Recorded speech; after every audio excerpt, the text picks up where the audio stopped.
Você sabe a diferença entre pronúncia e sotaque, ou se você tem que dar importância para isso quando você estiver estudando inglês?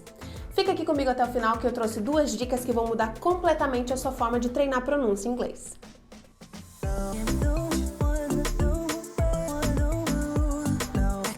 Cada palavra, independente do idioma, tem a sua forma certa de ser falada. E quando a gente estuda quais sons que a gente precisa fazer para aprender a falar essa palavra nova, a gente está estudando a pronúncia dessa palavra. Já o sotaque tem mais a ver com a pessoa que fala do que com a língua em si. Por exemplo, se a gente viaja pelo Brasil, a gente consegue escutar vários jeitos diferentes de falar o mesmo português. Se você está no interior de São Paulo, você tem um sotaque. Na capital de São Paulo já tem outro. Fortaleza tem um sotaque. Recife já tem outro. Floripa tem um sotaque. Manaus tem outro.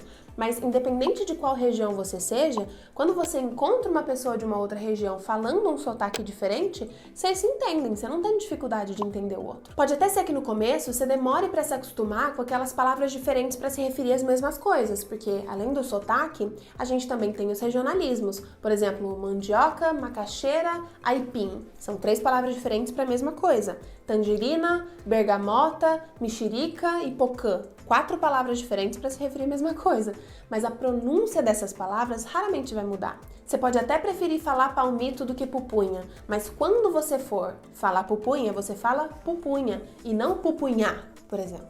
Uma vez a gente estava indo para Ilha Grande, no Rio de Janeiro, e a gente tinha que pegar uma balsa. Então a gente estava procurando um estacionamento para deixar o carro e a gente pediu informação. O cara falou assim: no segundo farol você vira à direita. Quem disse que a gente achava esse farol? Porque a gente estava procurando o farol de iluminação, sabe? Barco e tal. Mas ele se referiu ao farol de trânsito.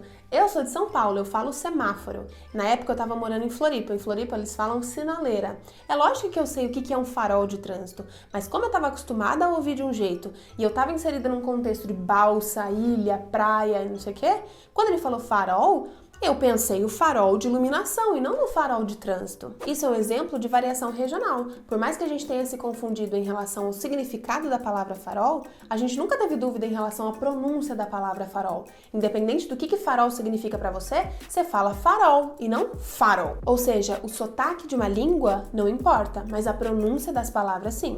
Sotaque você não tem certo e errado, mas você pode sim estar errando a pronúncia de uma palavra. É muito difícil a gente errar a pronúncia da nossa própria língua, porque a maior parte dela a gente aprendeu ouvindo. Mas quando a gente estuda um novo idioma, por exemplo, normalmente, não sempre, mas normalmente a gente já é alfabetizado.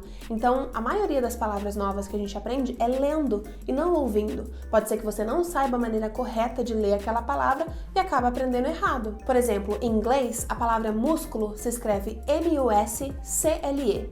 Uma pessoa que nunca ouviu essa palavra antes vai ler como muscle ou muscle. Qual que é a pronúncia correta? Muscle, sem a pronúncia daquele C. Muscle. Muscle. Muscle. Às vezes isso acontece no português também. Quantas vezes a gente não ouve a palavra rúbrica ao invés de rubrica, que é a maneira correta? Ou subsídio ao invés de subsídio, que é a forma correta? Mas errar a pronúncia de uma ou outra palavra pode ser que você não seja mal entendido. Agora, errar a pronúncia de várias palavras pode ser que isso atrapalhe. Por isso que o professor ou professora de inglês corrige a sua pronúncia, porque existe uma maneira correta de pronunciar as palavras e provavelmente você está errando. Agora, em relação ao sotaque, o seu sotaque no inglês não importa. Mesmo pronunciando as palavras corretamente, pode ser que você tenha sotaque de brasileiro e tá tudo bem, não tem problema, porque ter sotaque de brasileiro não vai te fazer ser mal entendido. Agora, pronunciar as palavras diferente vai. Mas você pode gostar de um sotaque específico do inglês e se dedicar a treinar a sua fala de acordo com aquele sotaque. Eu, por exemplo, gosto do sotaque americano, só que se eu me preocupasse em só praticar o inglês com outras pessoas quando eu perdesse totalmente o meu sotaque de brasileira, eu não ia falar inglês nunca, porque quanto mais fluente você fica no idioma, menos você pensa para falar, as frases são mais automáticas. É como no português também. Eu tô falando aqui e você não parou para analisar cada palavrinha para ver se você entende. Se é fluente, isso é natural. No meu caso, com o inglês, quando eu uso uma palavrinha solta ou uma frase menor, pode até ser que eu consiga prestar atenção no sotaque que eu esteja fazendo. Mas quanto maior for a minha linha de raciocínio e quanto mais rápido eu falar, pode ser que meu sotaque de brasileira apareça, porque eu não tô preocupada com o sotaque, eu tô preocupada com a mensagem que eu quero passar. E outra, se eu só fosse me comunicar de acordo com o sotaque que eu tenho, eu ia me limitar limitar muito em relação aos lugares que eu ia poder usar o meu inglês. Então eu pratiquei meu sotaque americano? Ok, então eu não posso ir pra Inglaterra que tem outro sotaque, pra África do Sul que tem outro sotaque, pra Austrália, pro Canadá, enfim. E mesmo dentro dos Estados Unidos, eu ia ter que ver com qual inglês de qual região dos Estados Unidos o meu inglês é mais parecido. É como se eu falasse pra um gringo que tem sotaque carioca que ele não pode ir pra Bahia porque o sotaque dele não é baiano. Não faz sentido, o português é o mesmo. Então não tem problema se você gostar de um sotaque específico do inglês, mas entenda que não existe sotaque melhor do que o outro. Quando você for pegar para treinar a sua fala, você tem que prestar atenção na pronúncia das palavras, porque o seu objetivo tem que ser fluência e comunicação, e não perder sotaque de brasileiro. Ok, então se você entendeu o que eu disse até agora, você pode estar se perguntando, mas teacher, então qual que é a dificuldade de treinar a pronúncia se só existe uma correta? É só falar daquele jeito e pronto. Quando a gente estuda inglês ou qualquer outro idioma, a gente começa a aprender sons que não existem na nossa língua. E a dificuldade está no aprender um som novo e não no pronunciar o que a gente já sabe. Por exemplo, no inglês, a gente tem o som do TH, que não existe no português. Então, treinar um som novo pode ser muito frustrante se você não sabe que aquilo é totalmente diferente para você, que sua língua é um músculo e você precisa treinar. É como se eu pedisse para você, do nada, fazer uma abertura total da sua perna aqui no chão. Pode ser que você já consiga fazer uma abertura, então você vai conseguir de primeira. Pode ser que você não consiga de primeira, mas você já é mais flexível, você treina um pouquinho e depois consegue. Mas pode ser também que você seja uma pessoa totalmente travada e precise treinar muito para conseguir fazer. No treino da fala é a mesma coisa, sua língua não está acostumada a fazer os movimentos novos. Seus músculos de face, boca, garganta, suas cordas vocais estão todas acostumadas a fazerem os sons do português. E se você não sabe disso, você chega na sua primeira aula de inglês e você não consegue reproduzir um som que o professor te passou, você sai da aula frustrado, falando não, inglês não é pra mim não consigo falar daquele jeito. Se você não sabe nadar, você não vai na sua primeira aula de natação e sai falando, eu não sei nadar.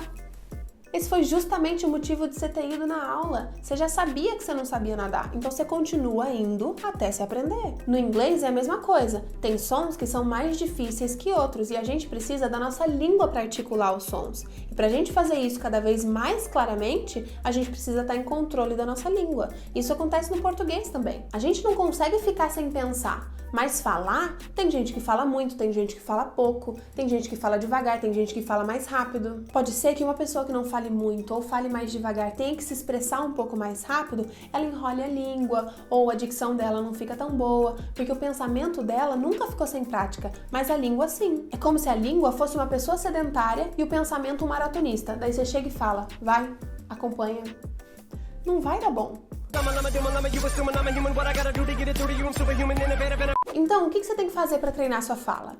Bom, primeiro é tomar consciência e entender tudo isso que a gente conversou até aqui. Depois, sabendo disso, tem duas coisas que eu acho que pode te ajudar muito. A primeira é frequência, e você já me ouviu falando isso aqui no canal. Frequência antes de excelência. Você vai praticar mesmo que você não consiga pronunciar todos os sons direitinho. Quanto mais você pratica, mais natural sua fala vai ficar. E a segunda é uma rotina de articulação vocal antes de você começar a estudar inglês. Então coloca no YouTube exercícios de articulação vocal. Você vai receber um monte de prática de exercício para você fazer, tipo aqueles que os cantores ou palestrantes fazem antes de se apresentarem. São exercícios que você aprende rapidinho a fazer sozinho e depois você pode praticar no carro dirigindo, enquanto você cozinha, lava a louça, enquanto você toma banho, enquanto você está abrindo o seu material antes de começar uma aula de inglês. Enfim, são práticas e exercícios rápidos que podem fazer total diferença na sua fala e dicção no inglês. Just do it! E você, já fez alguma prática de articulação vocal antes de estudar inglês? Me conta aqui nos comentários, deixa um like nesse vídeo se você gostou do conteúdo e se inscreva no canal. Thank you so much for watching, guys, and I'll see you in the next one. Bye!